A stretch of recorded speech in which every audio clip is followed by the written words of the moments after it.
spending for the next budget year for transportation, housing, and community development programs. Live Senate coverage now here on C-SPAN 2. Not been for the passing of my predecessor, Senator Frank Lautenberg, I would not be here today. So I want to associate myself with the tributes that have already been paid to his memory. Madam President, it occurred to me that if I waited any longer before speaking on the Senate floor for the first time, my maiden speech and my farewell address would be one and the same. My service representing the people of New Jersey in this great institution will be brief. Yet for me, I know it will be one of the highlights of my life. I want to express my heartfelt appreciation to my family, my wife Jenny and my children, Al and Hannah, for enthusiastically supporting the decision we made as a family to allow me to be here. As everyone in public life knows, the support of your family is indispensable to your service. My daughter Hannah is here with me in Washington this week supporting her dad. I'm also incredibly grateful to Governor Christie for the confidence he has again shown in me by naming me to this position. I am deeply humbled by the opportunity to serve the people of my state, the state where I was born and raised and am raising my own family here in the United States Senate. Some refer to senators who have been appointed to unexpired vacancies as caretakers. I reject that label for myself, as I imagine others have who found themselves in similar positions. No one who has the high honor and privilege of serving in this body should ever be content to serve as a caretaker, to merely keep the seat warm. Representing the people, even for a brief period of time, demands that one work to make a difference. My Senate colleagues show me that every day with their commitment. Today, I would like to use this great honor to help give voice to a shockingly large and largely unseen group of people who have no voice of their own. The United Nations estimates there are upwards of 27 million of them around the globe. There are believed to be at least 100,000 of them here in the United States. They are among the most exploited, abused, and neglected people on the face of the earth. They are victims of human trafficking. They are, to be more direct, modern-day slaves.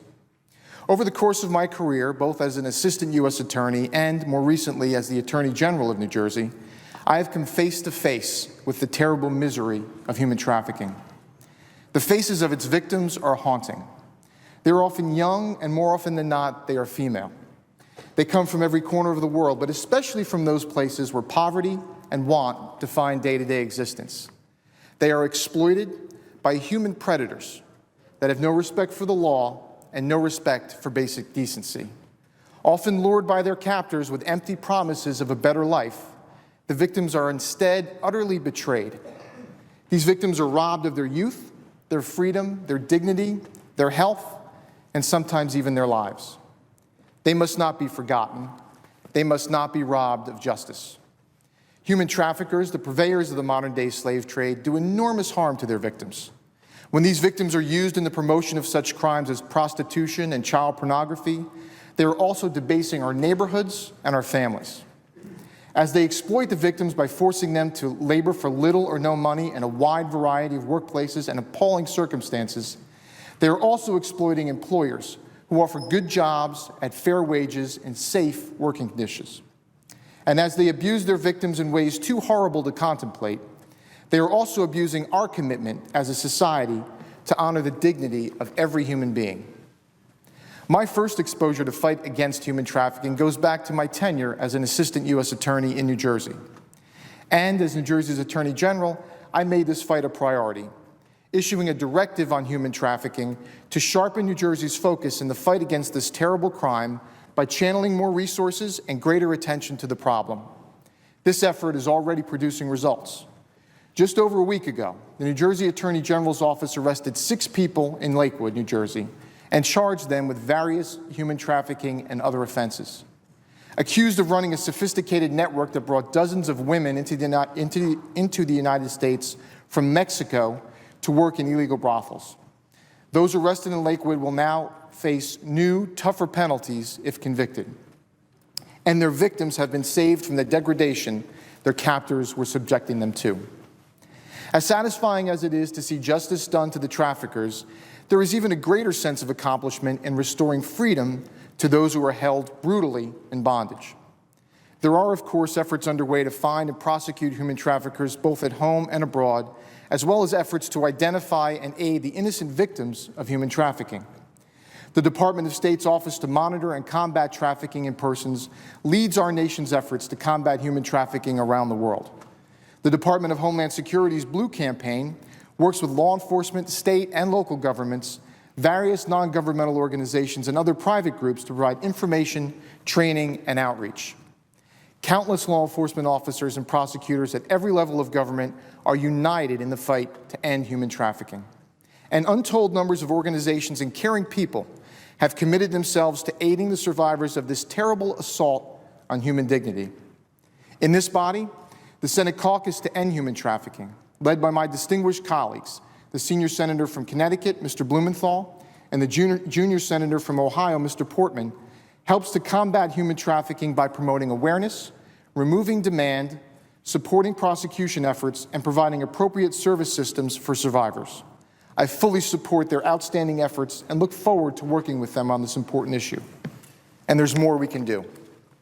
Having served recently as Attorney General, I know that the states, and specifically the state attorneys general, feel hampered in their efforts to put an end to this insidious practice of using the internet to sell illegal sexual services, especially when they are exploiting the victims of human trafficking.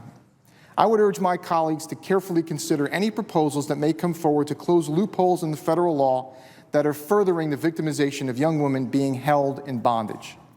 There are, unfortunately, no easy answers. Human trafficking can be hard to detect and even harder to prove.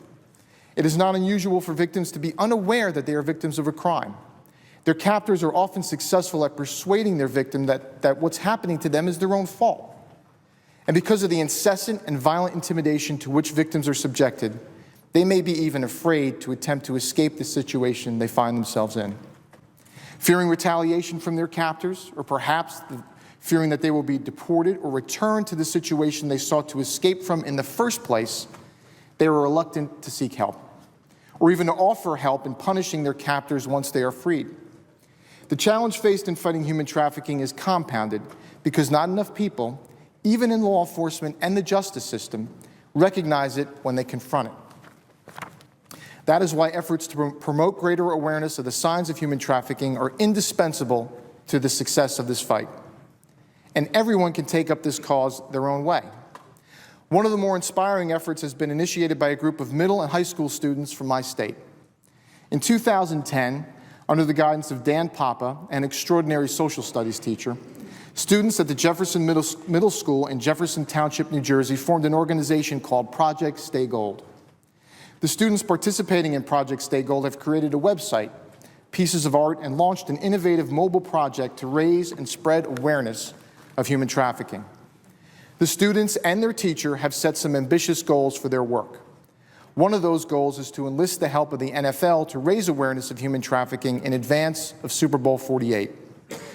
Madam President, as a New Jerseyan, that is a goal that I share. The people of New Jersey are excited to be hosting this year's coming Super Bowl at world-class MetLife Stadium.